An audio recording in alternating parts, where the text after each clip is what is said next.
Good morning, everybody, and welcome back to my channel. It's so good to see you today. It's Sunday morning, and I just have a couple of errands to run. I need to go to the grocery store and pick up a few items, and it is beautiful weather here. Y'all, we had some of the storm from Hurricane Debbie. We had a lot of rain. There was a lot of flash flooding in the area, so I was very careful whenever I went out to make sure that I was nowhere near flood zones. I just stay local anyway. I'm going from here to Jill's, or from here to the Ideal Market, which is practically across the road, across the street from where I live. I did get caught in the rain a couple of times. Of course, I took my umbrella into the grocery store with me and was shopping around and picking up a few things, and I didn't bother to get a basket, because I just needed a few things that I could carry in my arms. And I also had my reusable bags with me, which sometimes I'll throw things in there and then, take them out whenever I get to the cashier. Of course, I had my umbrella with me, and I was looking at something on the shelf and using both hands, and then I finished, without getting that item, and then going to the checkout, and I go to walk out to get in the car, and I don't have my umbrella with me. Well, it was broken anyway, so I didn't even bother to try to go back into the store and look for it.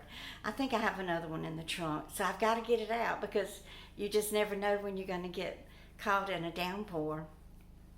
When I lived and worked in Orlando, our office was in a high-rise building there, in a big office complex area, and it was when I first moved there, so I wasn't accustomed to the weather and the afternoon tropical rainstorms that we would just get out of nowhere. And I had gone to lunch and was on my way back to the office, and I got to the office and parked in the parking lot. There was no parking garage undercover, and it was just pouring down rain, but my hour was up. My boss was in the office. I had to get back in there and get back on the clock. So I ran into the building, and by the time I got there, I was drenched. My hair was drenched, my clothes were drenched. So I didn't know what to do. So I just went on into the office, and as soon as my boss saw me, he said, "Linda, go home." You can't work in an air-conditioned office soaking wet. So I went home and changed clothes and got myself back into the office. But from that moment on, I always carry 2 or 3 umbrellas with me in the car, because inevitably you're going to leave an umbrella somewhere. That's just human nature, right? But I'm doing okay. When I check the mail, I'm not too happy about it. I got a red light ticket. Oh, it makes me so mad. Every light just about here in Nassau County, probably everywhere in New York, they have the red light tickets, and you can't dispute it. They have it. They have it on camera, and you can even go online and watch yourself violate the traffic laws. So that's going to be $150. Due, let's see. It's due on September the 13th. When I first moved here and started driving, I'm used to just turning right on red, because in the South, and when I lived in Florida and Tennessee and Illinois, everywhere I ever lived, you just slow down, and if there's no traffic coming, you turn right on red. Well, that's not the way it is here. And then they'll put a sign up way before you get to the red light that will say "No turn on red." So by the time you get to the red light, you're wondering, is there a sign that says "No turn on red"? Because sometimes, not very often, but sometimes New York state law will let you stop.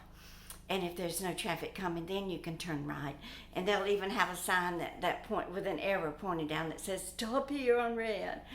And so, I just, out of habit, do it a lot of the times. So, but I pretty much stopped. So I don't know how I managed to make this mistake, but I'll pay it. I have no choice in order to keep my driver's license. Now, the first one that I got, I went to court and tried to contest it, but they told me, look, it's on video. You can't contest it. There's no contesting it, because it's right there on video. So I don't even bother anymore. I just go online and pay it and be done with it.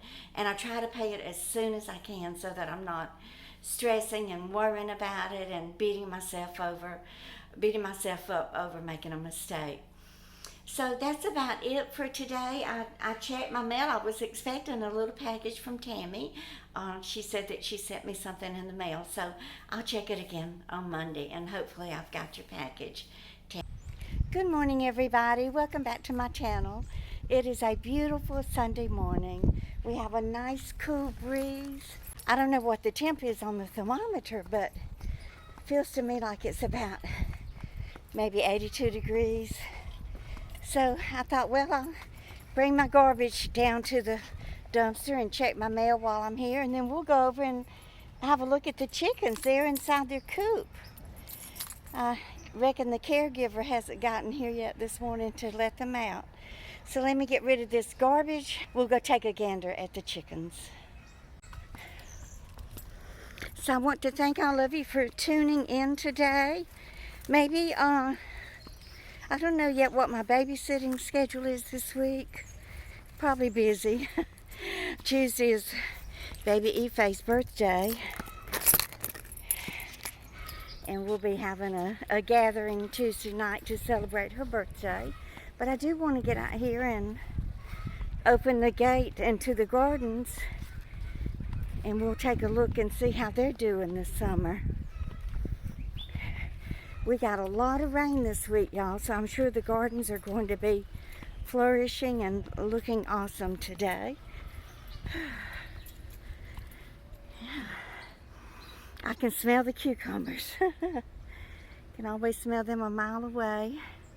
I don't know what's going on with that plot over there. It looks like everything has overgrown and turned to seeds. It's left abandoned, more or less. Or an adorable little trellis with nothing growing up it. Nothing growing on it. Okay, well, let's go take a look at the chickens. And oh, they want to get out. I know y'all want to get outside and eat some bugs. Yes, you do. I'm not your caregiver, so I can't let you out. I'm sorry. I wish I could. Doesn't have a lock on it, but I'm not about to overstep my boundaries when it comes to these chickens. They are very cherished and loved here in this apartment complex. Roosters, y'all got a lot of water in there. Where did all of that water come from? They got them a mud hole. Look at that. Yeah, got you a little mud hole. I wonder if you... No, I don't think there's a leak. It was a good idea to build this coop up against that brick wall. Yeah, and this is their rain barrel where they catch water for them.